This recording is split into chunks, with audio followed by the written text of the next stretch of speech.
What would happen if Mario, Raving Rabbids and XCOM had a baby?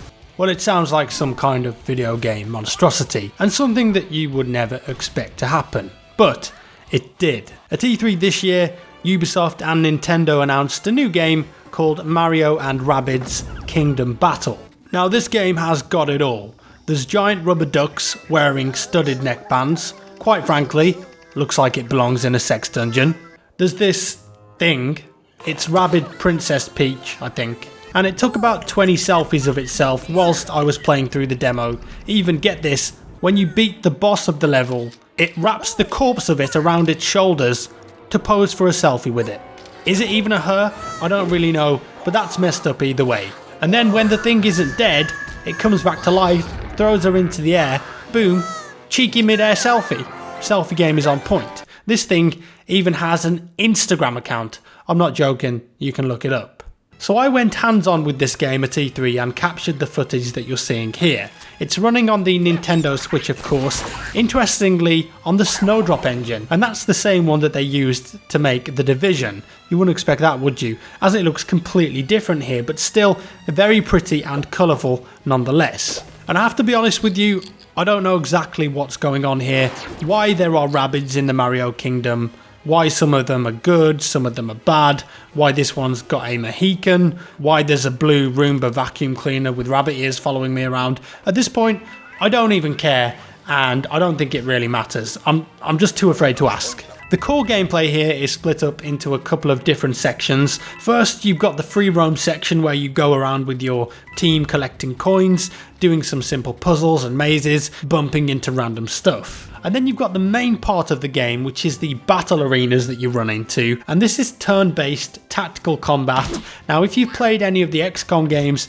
you'll know what to expect. There's a cover system in place, your whole team gets a chance to move, attack enemies, use special abilities, and then once your turn is over, the enemy gets to attack you, and then you repeat taking turns until one team has been wiped out in that specific arena. So you've got the basic move command and the cover in here, and if you're behind cover you've got less chance to be hit if the person attacking you doesn't have direct line of sight. The whole point of the game really when it's your turn is to try and get your characters into a position where they've got a high chance of attacking an enemy, and after they've attacked, you've got good enough cover from the enemies that are attacking you on their turn. So it's a case of trying to do as much damage as you can in your turn, whilst being able to protect yourself as much as possible at the end of your turn. However, you can also do stuff here like slide attack an enemy if they're in range and then move to cover for another shot for extra damage. You can even use your teammates in classic Mario style to boost you into areas of the arena which you wouldn't be able to normally reach.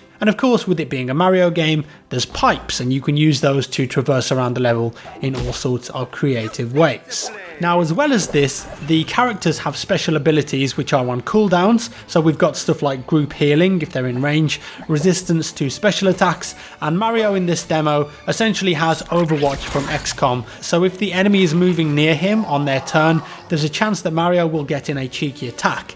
As you can see here, it worked very effectively versus that rabbit. And it looks like the environment is going to play a big part in the battles too. In this demo there were fire blocks, and if an enemy is near a fire block you can opt to attack it with a chance of burning the enemy, and if you do that, that's going to force them out of their cover, leaving them vulnerable and having to potentially retreat instead of attack you on their turn. There's quite a bit of depth here actually. In the final boss battle of my time playing the game, embarrassingly, I nearly got beat by the boss. My Mario and Peach were wiped out, boom, they're gone, and it came down to a 1v1 with my Luigi Rabbid versus a Piranha Plant Rabbid. There was only 5 points of health in it. It was quite challenging, which I did not expect from a game like this.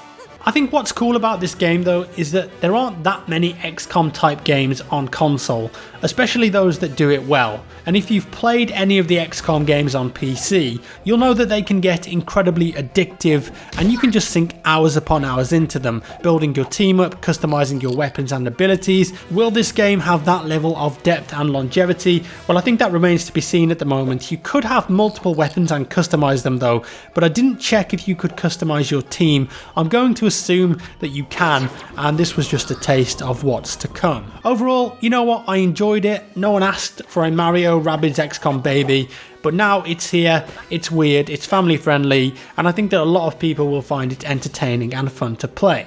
And that's all for today, guys. I hope you enjoyed this early look at the game. If you liked the video, give me a thumbs up. If you didn't, a thumbs down. Subscribe for more, and I'll see you in the next one.